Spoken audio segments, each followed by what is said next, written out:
قلب کا عمل ہوا تو ایک طرح سے ایمان بھی کیا ہے؟ عمل ہے، بغیر عمل کے کچھ نہیں ہوگا۔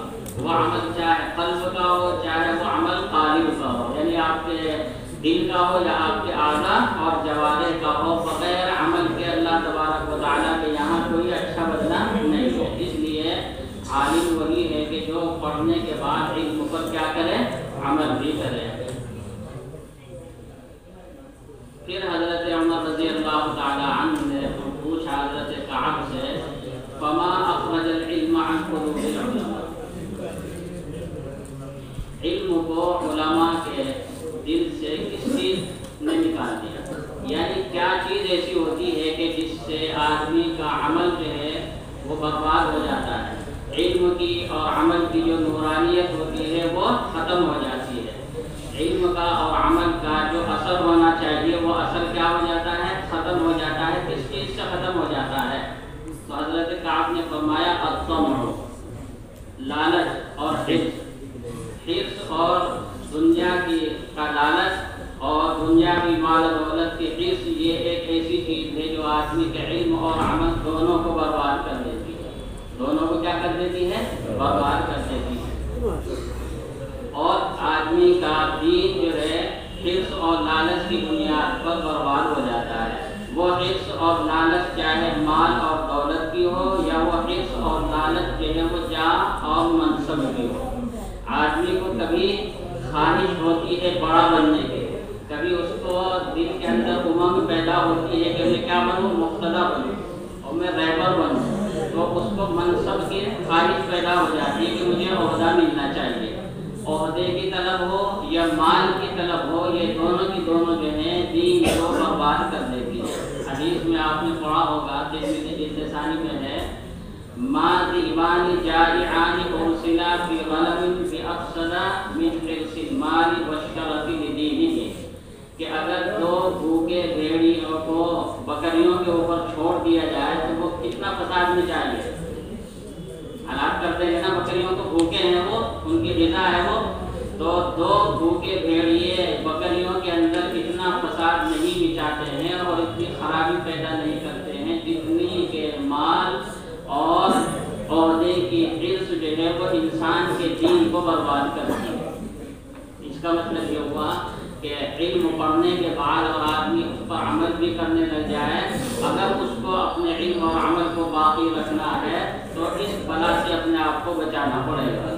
یعنی مال اور دولت کی حرص جو ہے وہ علماء کے اندر نہیں ہونی چاہیے۔ مال اور دولت کی حرص، ایک تو ہے مال اور دولت کی بقدر ضرورت حصول، اس سے منع نہیں کر رہے ہیں، مال اور دولت کی حرص اور اس کا لالچ یہ جو ہے یہ خراب چیز ہے، یہ آدمی کو کے علم کو بھی برباد کر دیتی ہے اور اس کے عمل کو بھی برباد کر دیتی ہے۔ حضرت کعب نے یہ فرمایا کہ طمع اور حرص اور لالچ جو ہے یہ کیا کر دیتا ہے؟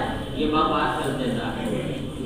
بہت سے لوگ بہت اچھے عالم ہوتے ہیں، بڑے عامل بھی ہوتے ہیں، عمل بھی اس کا اچھا ہوتا ہے اور عالم بھی وہ مشہور ہوتے ہیں، لیکن دنیا کی حرص اور دنیا کا لالچ اس کے اندر ہوتا ہے تو لوگوں کی نظروں میں وہ گر جاتے ہیں۔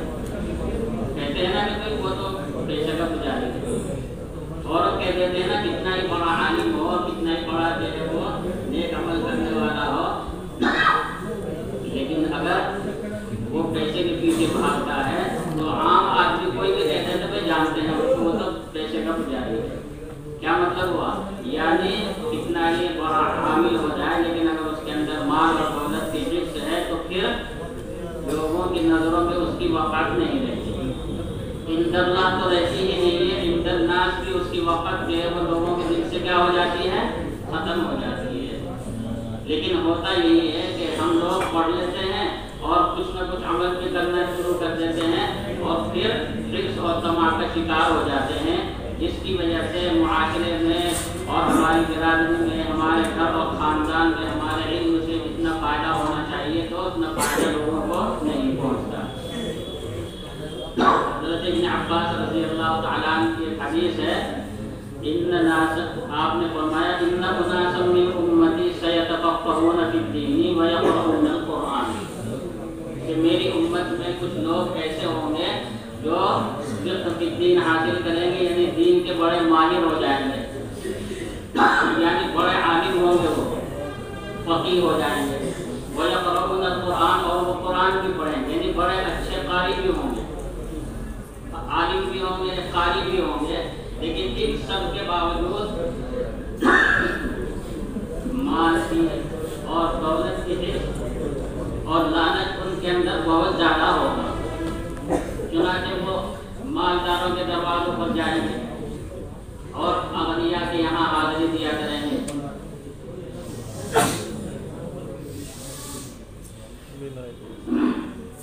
جہاں ان کو ہدیہ اور تحفہ ملنے کی امید ہوگی وہاں جائیں گے۔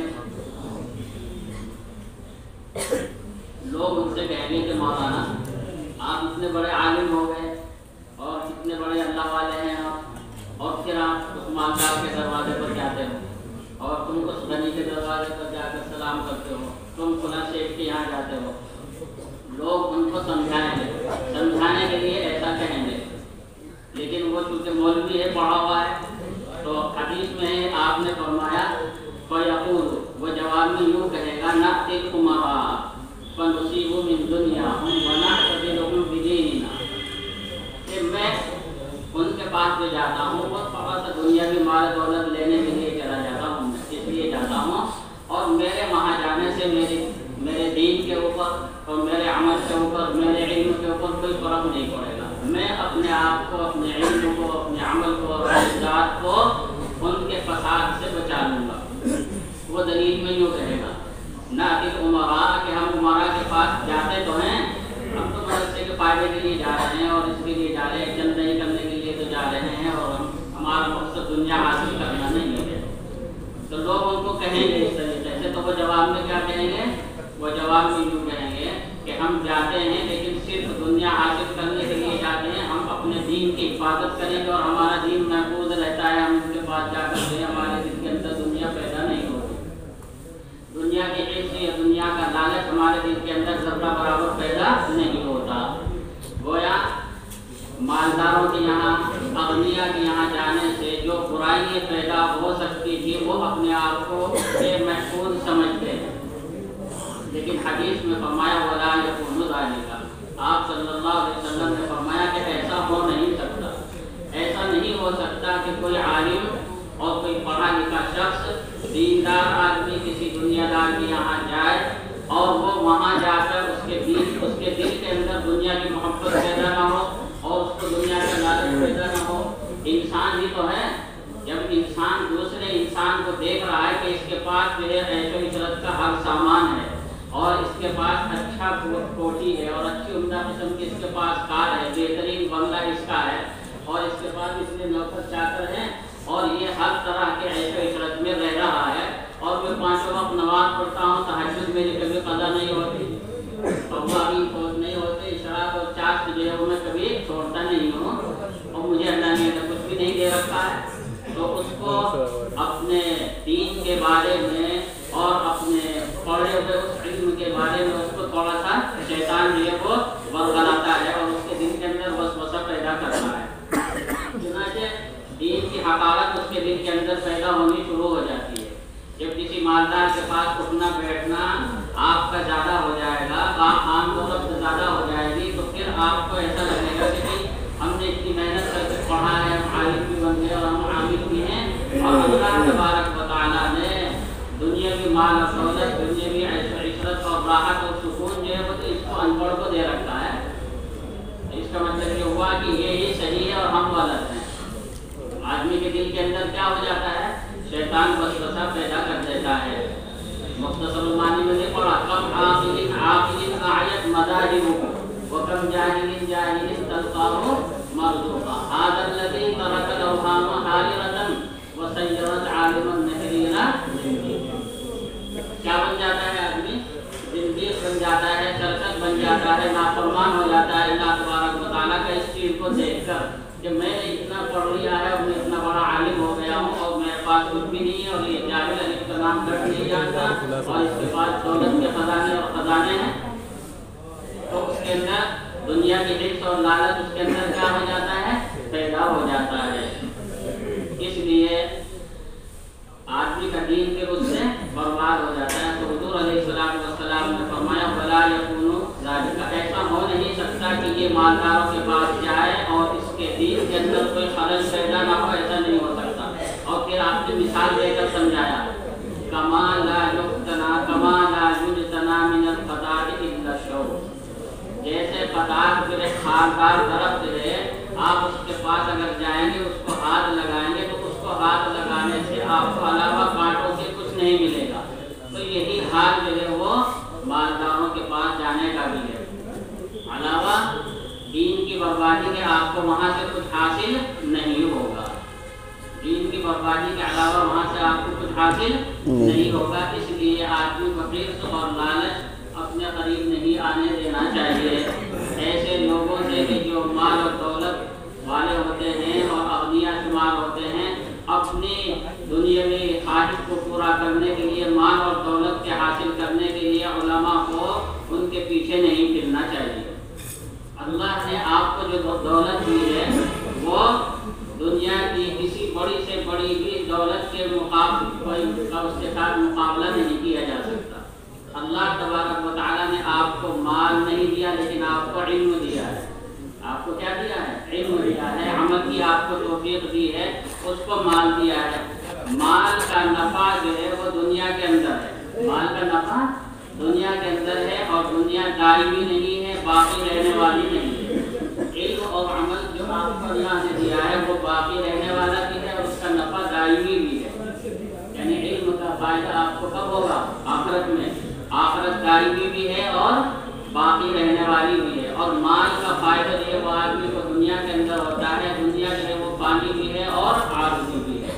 لہٰذا یہ سمجھنا کسی بھی عالم کو کہ میرے پاس دولت کیوں نہیں ہے اور میں مالدار کیوں نہیں ہوں، اس کا مطلب یہ ہوگا کہ میں اللہ کے نزدیک پسندیدہ نہیں ہوں، میرا یہ عمل پسندیدہ نہیں ہے، ایسا ہرگز نہیں سمجھنا چاہیے۔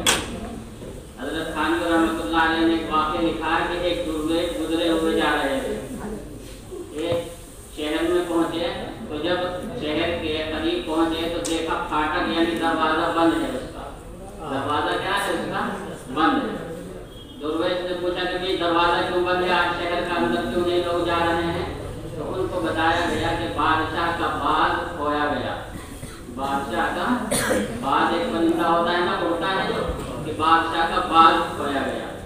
اب بتاؤ، باز کھویا گیا ہے اور شہر کے دروازے بند کروا دیے ہیں بادشاہ نے، کتنا عقل مند بادشاہ ہے؟ یعنی باز کہاں سے جائے گا؟ بھیا وہ روڈ سے ہو کر جائے گا، دروازے سے نکل کر جائے گا، وہ کہیں باہر ہے۔ تو بادشاہ کی عقل مندی سمجھ میں آ رہی ہے نا؟ باز کھویا گیا لیکن اس نے شہر کے دروازے اور پھاٹک بند کروا دیے۔ تو وہ جو درویش تھے وہ کہنے لگے کہ اے اللہ، ہمارے تو پاؤں میں جوتا بھی نہیں ہے اور آپ نے بادشاہ دیکھو کیسے آدمی کو بنا رکھا ہے، بادشاہ آپ نے کیسے آدمی کو دے رکھی ہے جو عقل سے بھی پیدل ہے، بالکل حماقت کی انتہا ہو گئی ہے، یعنی بے وقوفی کی انتہا ہو گئی ہے کہ باز کھویا گیا اور اس کے دروازے پر لگوا رکھے، اور ایک ہم ہیں کہ ہمارے پاؤں میں شیشے جوتی بھی نہیں ہے۔ تو اللہ تبارک و تعالیٰ کی طرف سے ارشاد ہوا کہ درویش یہ بتاؤ تم اس پر راضی ہو کہ اس کی حماقت اور بے وقوفی معاذ اس کی سلطنت کے تم کو دے دی جائے اور تمہاری عقل مندی اور تمہارا عمل اس فخر و فاخر کے ساتھ اس کو دے دیا جائے؟ پسند کرتے ہو تم اس کو؟ اللہ ایسا تو نہیں ہوگا، ایسا نہیں ہونا چاہیے۔ فوراً متنبع ہو گیا، یعنی فوراً اندازہ ہو گیا ہے کہ میرے پاس جو نعمت ہے وہ اس سے بڑھ کر ہے۔ اللہ نے جو مجھے علم اور عقل دولت عطا فرمائی ہے وہ دنیا کی کوئی دولت جو ہے وہ اس کے مقابل نہیں ہو سکتی۔ علم اور عمل کی جو دولت ہے وہ کسی آدمی کے پاس اگر یہ دولت ہے تو دنیا کا کوئی بھی مال اور اسباب جو ہے وہ اس کے مقابلے میں نہیں ہے۔ حضرت امام غزالی رحمۃ اللہ علیہ نے لکھا ہے کہ اگر کوئی شخص عالم ہو کر، مولوی بن کے عالم ہو کر یہ تمنا کر رہا ہے کہ اے اللہ تو نے مال مجھے کیوں نہیں دیا، تو وہ گویا بادشاہ سے یوں کہہ رہا ہے کہ اے بادشاہ تم نے مجھے گھوڑے پر سے بٹھا دیا، گدھا کیوں نہیں دیا؟ پسند کرو گے اس کو؟ اس بادشاہ نے تمہیں گھوڑے پر سوار کر دیا ہے، تم اب یہ کہو اللہ کی مصلحت ہے اور اللہ کی تقسیم ہے، تمہیں اس نے گھوڑا دے دیا، گدھا کسی اور کو دے دو، اس نے گدھا کسی اور کو دے دیا ہے، تمہارے پاس جو دولت ہے وہ کیا ہے؟ وہ 1000 گدھے بہتر ہے۔ اس لیے مومنین کو کفار اور مشرکین کی نعمتوں کو، مال اور دولت کو دیکھ کر جو ہے وہ لال نہیں ٹپکانی چاہیے نا۔ قرآن میں کیا ہے؟ وَلَا تَمُدَّنَّ عَيْنَيْكَ إِلَىٰ مَا مَتَّعْنَا بِهِ أَزْوَاجًا مِّنْهُمْ زَهْرَةَ الْحَيَاةِ الدُّنْيَا لِنَفْتِنَهُمْ فِيهِ وَرِزْقُ رَبِّكَ خَيْرٌ وَأَبْقَىٰ۔ اللہ کے رسول، اللہ نے اپنے رسول کو منع فرمائی کہ آپ ادھر نظر کیوں اٹھا کر نہ دیکھیں۔ اللہ تبارک و تعالیٰ کے نزدیک اس دنیا کی ذرہ برابر وقعت نہیں ہے۔ قرآن میں ہے وَلَوْلَا أَن يَكُونَ النَّاسُ أُمَّةً وَاحِدَةً لَجَعَلْنَا لِمَن يَكْفُرُ بِالرَّحْمَٰنِ لِبُيُوتِهِمْ سُقُفًا مِّن فِضَّةٍ وَمَعَارِجَ عَلَيْهَا يَظْهَرُونَ۔ اگر ہمیں یہ خوف نہ ہوتا کہ سب لوگ ایک ہی طرف ہو جائیں گے یا کہ کفر پر آمادہ ہو جائیں گے تو ہم کافروں کے مکانات اور ان کے دروازے اور ان کے زینے اور کیونکہ یہ سب کھڑکی کر دیتے، سونے کی بنا دیتے۔ تو اللہ تبارک و تعالیٰ تو کفار کو کتنا نواز سکتے ہیں دنیا کے اندر اور دے رکھا ہے، لیکن مسلمانوں کو آخرت میں دے گے، مسلمانوں کو آخرت میں دے گے۔ آپ بھی بتائیے، آپ اپنے دل سے پوچھئے کہ اگر ہمارا ایمان اس کو دے دیں اللہ تعالیٰ اور اس کی دولت ہمیں دے دے، پسند کرو گے؟ نہیں پسند کرو گے نا۔ تو جب اپنا ایمان دینے کے لیے تم تیار نہیں ہو تو پھر اس کی دولت کی طرف تمہاری نظر کیوں جاتی ہے؟ جب وہ تمہاری ایمان کو لینے کے لیے نظر نہیں اٹھا رہا ہے کافر، وہ اپنی دنیا میں مست ہے، اس کو ایمان کی طرف ذرہ برابر التفات نہیں ہو رہا ہے، تو تم مومن ہوتے ہو اور مومن ہونے کے ساتھ ساتھ میں عالم ہوتے ہوئے تم بھی اس کی طرف اس کی چیز کی طرف کیوں نظر اٹھا کر دیکھ رہے ہو؟ جب وہ تمہاری خوبی کی طرف نظر نہیں کر رہا ہے اور تمہارے وصف کی طرف وہ نظر نہیں کر رہا ہے، تمہاری دولت کی طرف وہ نظر نہیں اٹھا رہا ہے، یعنی وہ ایمان قبول نہیں کر رہا، عمل نہیں کر رہا، علم نہیں اس کے پاس، تو تم اس کے مال اور دولت کی طرف کیوں نگاہ لے جاتے ہو؟ اس لیے علماء کو چاہیے کہ وہ حد تک امکان اپنے آپ کو کیسے بچائیں؟ حرص اور طمع سے بچائیں، حرص اور طمع سے بچائیں اور مالداروں کے ساتھ اختلاف رکھنے سے، ان کے یہاں آنے جانے سے، ان کے یہاں سوچ رکھنے سے، اٹھنے بیٹھنے سے اپنے آپ کو امکان بچائیں۔ اب آپ یہ کہو گے کہ ہم تو تبلیغ کے لیے جانا چاہتے ہیں، ہم تو دعوت اور تبلیغ کے لیے جانا چاہتے ہیں، اس کو دین کی کچھ بات بتانے کے لیے جانا چاہتے ہیں۔ تو حضرت علی رضی اللہ تعالیٰ عنہ کی حدیث ہے، آپ نے فرمایا نعم الرجل الفقیر، نعم الرجل الفقیر إن احتيج إليه نفع وإن استغني عنه أغنى نفسه، کہ بہترین ہے وہ فقیر اور بہت بہترین آدمی ہے وہ جو علم کے اندر مہارت رکھتا ہے کہ جب لوگ اپنی ضرورت لے کر اس کے پاس آتے ہیں تو وہ ان کی دینی ضرورت کو پوری کرتا ہے، وہ ان کی دینی ضرورت کو پوری کرتا ہے۔ کیا مطلب؟ یعنی اگر کسی کو اللہ نے علم دیا ہے اور اس کے پاس قرآن اور حدیث کا علم ہے اور لوگ قرآن اور حدیث کا علم سیکھنے کے لیے اس کی طرف متوجہ ہوں، تو پھر اس آدمی کو چاہیے کہ وہ ان کو فائدہ پہنچائے، ان کو قرآن اور حدیث کی بات بتائے، دین کی بات بتائے۔ وَإِنِ اسْتُغْنِيَ عَنْهُ، اور اگر کوئی اس سے بے نیازی اختیار کرتا ہے، آپ سے کبھی کوئی قرآن کا مسئلہ معلوم کرنے کے لیے، کسی آیت کی تفسیر، کسی آیت کا ترجمہ، شریعت کا کوئی حکم آپ سے معلوم کرنے کے لیے کوئی نہیں آتا، کوئی مالدار نہیں آتا، کوئی فقیر نہیں آتا، آپ تھیلا اٹھا کے تمہیں نکل جاتے ہیں، آپ ہر مالدار کے دروازے پر جا رہے ہیں۔ حضرت علی کے حدیث سے کیا پتہ چلا؟ اگر کسی کو ضرورت ہوگی تو وہ خود آئے گا نا آپ کے پاس، خود آئے گا وہ چل کر، اگر کسی کو ضرورت ہے تو وہ آپ کے پاس چل کر خود آئے گا دینی ضرورت کو پورا کرنے کے لیے۔ جب وہ آپ کے پاس آئے، اب آپ اس کی ضرورت کو کیا کرو؟ پورا کرو۔ اور اگر وہ آپ سے اس سلسلے میں بے نیازی اختیار کرتے ہیں، وہ آپ کی دینی بات سننے کے لیے تیار نہیں ہے، آپ سے کبھی انہوں نے شریعت کا کوئی مسئلہ معلوم نہیں کیا، قرآن اور حدیث کبھی پوچھنے کے لیے وہ آپ کے پاس نہیں آتے، تو آپ ہی کو زیادہ طرف ہو رہی ہے کہ آپ ان کو دین کا مسئلہ بتانے کے لیے جائیں۔ بہت سے لوگوں کو آپ نے دیکھا ہوگا، راستہ چلتے ہوئے جا رہے ہیں، دو آدمی کھڑے ہوئے باتیں کر رہے ہیں اور جا کے اپنا کہ اللہ اور رسول نے ایسا فرمایا۔ یہ نہیں کرنا چاہیے، یعنی دین کو جو ہے وہ دین کے انداز پر وقار کے ساتھ اپنے دین کو دوسروں کے سامنے پیش کرنا چاہیے۔ جب دو آدمی کھڑے ہوئے باتیں کر رہے ہیں تو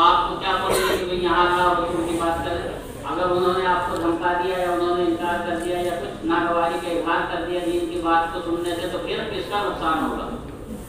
سمجھ میں آ رہا نا؟ یعنی دین کی خدمت اور دین کی تبلیغ بھی آپ کو وقار کو ملحوظ رکھ کر کرنی چاہیے، دین کا وقار ملحوظ رکھنا چاہیے۔ ایسا نہیں ہو کہ آپ دین کو جو ہے وہ راستے پر بکھیرتے پھر جاؤ، ایسا نہیں ہونا چاہیے۔ حضرت امام مالک رحمۃ اللہ علیہ سے اگر کوئی حدیث پوچھتا تھا اور حدیث پڑھنے کے لیے کہتا تھا تو راستے میں کوئی جواب نہیں دیتے تھے، بلکہ وہ کہتے تھے کہ اس کا ایک وقت ہے، اسی وقت میں پوچھنا۔ سمجھ میں آ رہی ہے بات؟ یعنی دین کی خدمت کرو اور دین کی دعوت دو، لوگوں کو دینی احکامات بتاؤ، لیکن اس کے اندر بھی آدمی کو اپنا وقار محفوظ رکھنا چاہیے۔ حضرت علی رضی اللہ تعالیٰ عنہ کی اس حدیث سے پتہ چلتا ہے کہ اگر کوئی آدمی بے نیازی اختیار کر رہا ہے، آپ بھی پھر کیا کرو؟ بے نیاز ہو جاؤ۔ وَإِذِ اسْتُغْنِيَ عَنْهُ أَغْنَىٰ نَفْسَهُ۔ سمجھ میں آ رہی ہے جی؟ اور اگر آپ کو زیادہ ہی ہے کہ بھئی دین کی خدمت ہم کو کرنی ہی ہے، تو آپ ایک ایک کے گھر کیوں جا رہے ہو؟ ایک ایک مالدار کے دروازے پر کیوں جا رہے ہو؟ دین کی دعوت دینے کے جو عام طریقے ہیں ان طریقوں کو آپ اختیار کیجیے۔ عام طریقہ یہ ہے کہ آپ مسجد میں وعظ کیجیے، آپ کیا کیجیے؟ مسجد میں وعظ و نصیحت کیجیے اور عوام کو اپنی خطابت کے ذریعے سے، دعوت اور تبلیغ کے ذریعے سے، وعظ و نصیحت کے ذریعے سے لوگوں کو کیا کیجیے؟ فائدہ پہنچائیے۔ اس سے آپ کو کوئی منع نہیں کرتا، لیکن خام خواہ آپ کسی کے دروازے پر جائیں اور اپنے علم کو ذلیل کریں اور اپنے آپ کو ذلت کے منہ کے اندر ڈالیں، ایسا نہیں ہونا چاہیے۔ علماء کو اپنا وقار محفوظ رکھنا چاہیے۔ امام بخاری رحمۃ اللہ علیہ کے بارے میں آتا ہے کہ اس وقت کا جو خلیفہ تھا امیر خالد نے امام بخاری رحمۃ اللہ علیہ کے پاس ایک مرتبہ قاصد بھیجا اور یہ کہا امام بخاری سے، یہ کہلوایا کہ اپنی صحیح بخاری اور اپنی تاریخ الکبیر لے کر جو ہے وہ قلعے میں حاضر ہو جائیں، میں تاریخ الکبیر اور بخاری شریف سننا چاہتا ہوں۔ تو حضرت امام بخاری رحمۃ اللہ علیہ نے اس قاصد سے کہا کہ میں قرآن اور حدیث کے علم کو ایسے نہیں کروں گا، ذلیل کروں گا۔ میں قرآن اور حدیث کے علم کو کیا نہیں کرنا چاہتا؟ ذلیل نہیں کرنا چاہتا۔ جس کو قرآن اور حدیث یعنی حدیث سننی ہو تو وہ یہاں آئے میری مجلس میں۔ بعض لوگوں نے یہ واقعہ یوں بھی بیان کیا ہے کہ امیر نے اپنے بچے کے لیے ان کو بلایا تھا کہ میرے بیٹے کو آ کر یہاں پڑھا دیں، لیکن امام بخاری رحمۃ اللہ علیہ نے اس کو پسند نہیں کیا کہ میں پڑھانے کے لیے تمہارے دربار میں جاؤں گا، ایسا نہیں ہوگا۔ جس کو پڑھنا ہے وہ میری مجلس حدیث کے اندر، درس حدیث کے اندر آ کر شرکت کرے۔ تو پھر اس امیر نے یہ کہا کہ اچھا ایسا کر دیجئے، کوئی ایک وقت خاص مقرر کر دیجئے کہ جس میں صرف ہمارا بیٹا ہی پڑھ لیا کرے اور کوئی نہ کرے۔ تو امام بخاری رحمۃ اللہ علیہ نے کہا میں یہ بھی نہیں کر سکتا کہ اپنے درس حدیث کو کسی کے لیے مخصوص کر دوں اور دوسروں کو وہاں حاضر ہونے سے کیا کر دوں؟ منع کر دوں۔ تو ان کے دل میں نہیں کھاتا کہ ان کی دعوت کا جذبہ۔ امام بخاری رحمۃ اللہ علیہ بھی سمجھ رہے تھے اس نقطے کو کہ بھئی احادیث جو وہ لوگوں کو سنانی چاہیے اور پڑھانی چاہیے، ان کو بھی کھانا، لیکن انہوں نے علم کے وقار کو محفوظ رکھا۔ قرآن اور حدیث کا علم اتنا معمولی نہیں ہے، اس کے پڑھنے کے لیے بھی آدمی کو کچھ نہ کچھ کیا ہونی چاہیے؟ طلب ہونی چاہیے سامنے والے کے اندر۔ جب اس کے اندر طلب ہو، جستجو ہو اور وہ آپ سے کچھ قرآن اور حدیث سیکھنا چاہتا ہو تب آپ اس کو سکھائیں۔ اپنے طور پر آپ جا رہے ہیں اور اس کے یہاں حاضری دے رہے ہیں تو یہ علم کی ایک طرح سے توہین ہے۔ علم پہنچاؤ دوسروں تک، لیکن کہیں کے ساتھ؟ وقار کے ساتھ، عزت کے ساتھ۔ علم کا وقار بھی محفوظ رکھو اور اپنا وقار بھی محفوظ رکھو۔ کوشش کریں گے نا انشاءاللہ۔